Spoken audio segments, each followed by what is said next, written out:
Let me talk to you. Week 10 matchup preview season. Here we go. We're going to dive right in here. Tribal Chief versus No You Lock It Up. And I'm returning to the scene of the crime of which I absolutely stole Stephon Diggs from Tony Jr. The last time Tony and I got together on a deal, I showed up with a ski mask and a gun and robbed him the way he would put it, as if he wasn't begging for running back help at the time. How was I to know that Miles Sanders wasn't going to help? I didn't know that. I thought Miles Sanders was going to be awesome. He's not awesome. He's a bum. I didn't know Deebo Samuel was going to get hurt. Deebo got hurt. Now, one could argue Deebo gets hurt a lot. It is what it is. That's something Tony should have taken into consideration. But in any event, very happy I have Steph Diggs because this week I'm facing Josh Allen and they're at home against the Denver Donkeys.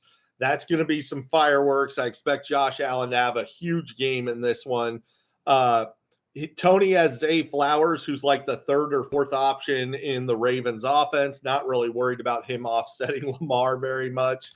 Tyler Lockett's been coming on lately. The aforementioned Deebo Samuel's back.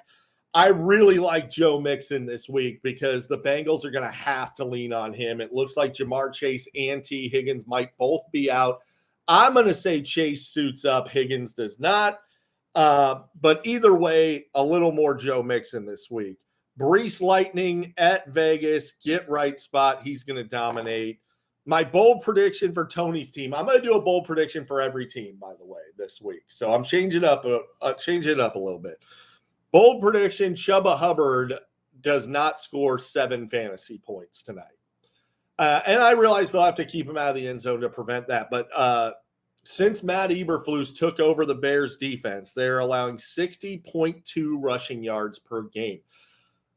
Not to one running back, to the entire other team. They are the number one run defense in football. Chuba Hubbard is not good enough to overcome that. Absolutely cannot play Chuba Hubbard. He's going to stink up a storm tonight. But Tony's going to play him, and he's not going to do anything. And then Tony will be like, well, how was I supposed to know he was going to do bad against the Bears? Well, you knew because I told you. The Bears are awesome against running backs. He's going to get crushed. On my side of things, I don't need to go into too much detail. Everybody I have is a megastar. So let's just roll right into the bold prediction here.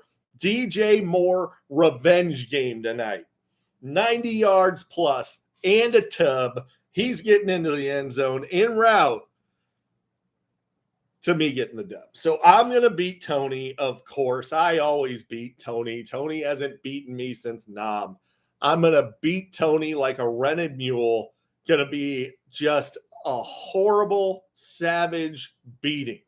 Now, what's new Pussycat versus Tony's little cat habitat in a battle of two guys that are both, for some reason, going after Tony Sr., who has done nothing to them.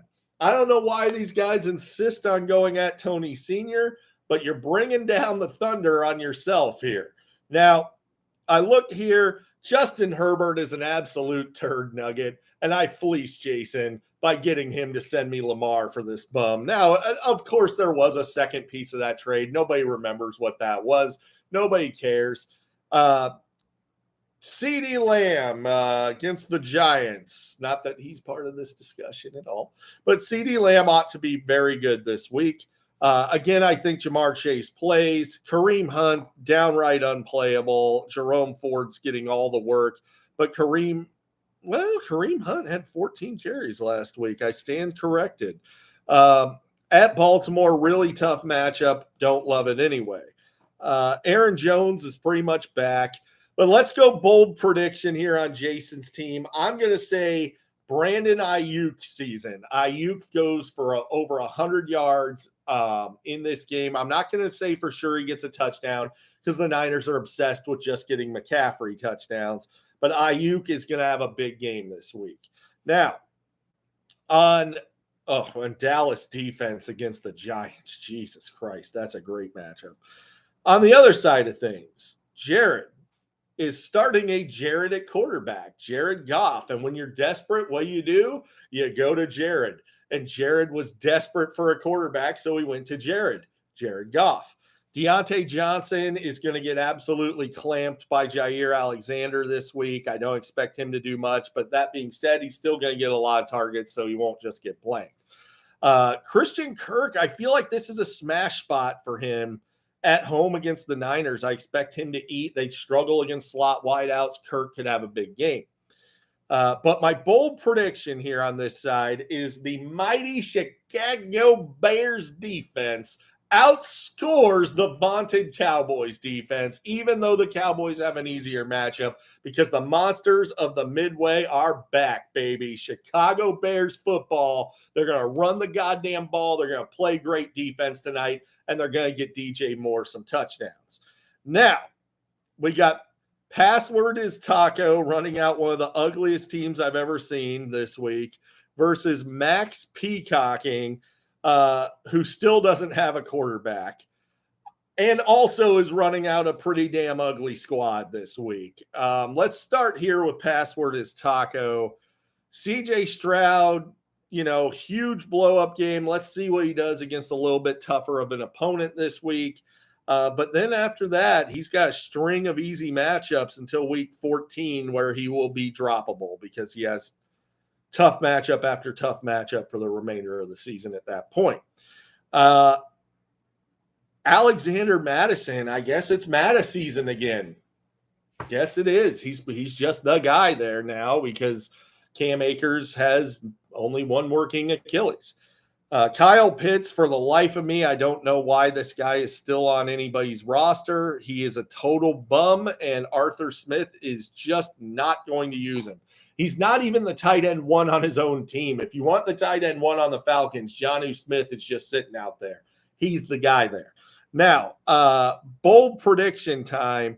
I'm going to say that not even Arthur Smith gets in the way of Bijan Robinson this week. Bijan finally mega game. I'm saying not one, not two, but 3 touchdowns from Bijan this week. Arthur Smith's kind of on the hot seat. He's catching a lot of shit for not giving the ball to Bijan Robinson. By the way, just for reference, Bijan Robinson only has one more carry inside the 5 this year than I do. Pretty bad.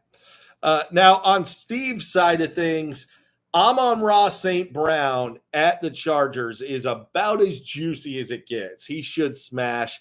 Eckler against Detroit, not a great matchup, but Eckler needs to keep scoring those touchdowns to mask the fact that he's not a good running back anymore.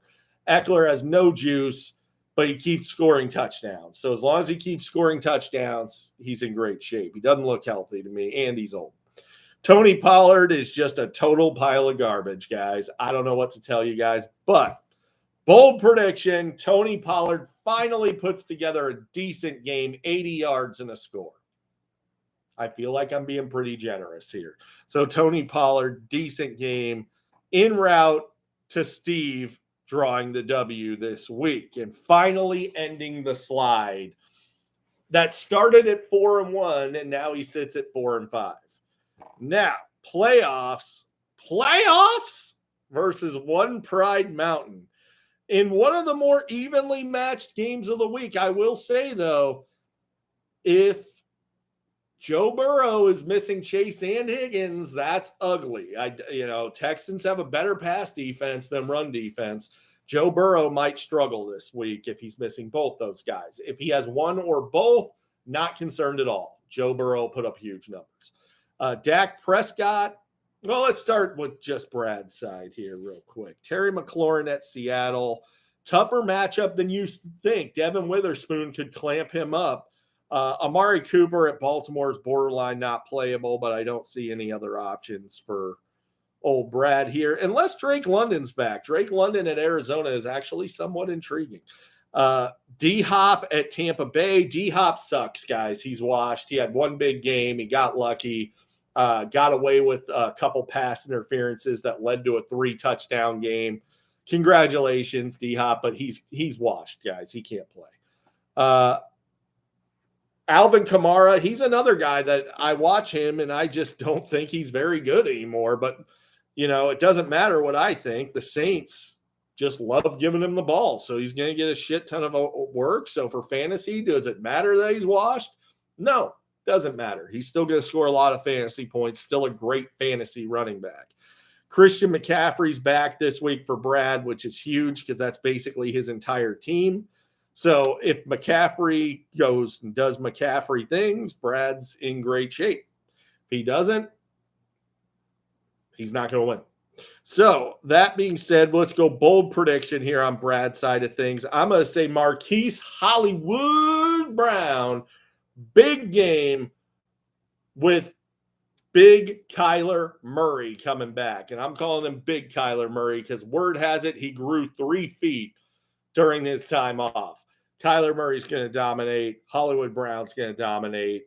But on senior side of things, Dak Prescott, love it. He's been the top quarterback in fantasy over his last 3 games. Playing at home against a shitty Giants team, the only thing you worry about is if the defense gets a couple pick sixes and kind of takes him out of being aggressive early on. But if that doesn't happen, Dak's going to have a big game. Adam Thielen at Chicago, I expect to be just fine. The Bears are too stupid to shadow with Jalen Johnson, which they ought to do, but they won't. So Thielen, they'll move him around and keep him away from JJ, and he'll be just fine. Pittman's in a great spot against New England. They suck. Cortland Sutton, personally, I'm probably playing Christian Watson over him. The upside's just too big, but, we'll see. Bold prediction, James Cook's season this week. He's facing the league worst run defense against the Broncos. If he can't get it done here, he can't get it done ever. I'm going to say 130-plus yards total from scrimmage and 2 touchdowns from a guy that never gets into the end zone. And en route to Tony Sr. eking out the win over Brad this week. That's the matchup of the week, guys. That's a great matchup, and we'll see. Could go either way, but I'm giving the nod to Tony Sr. Now, Commander and Chiefs versus Hurts real bad. And as we know, it's tough to project what Trey's going to do because Trey doesn't really set his lineup until like Sunday at like 12:56 p.m. He'll set his lineup.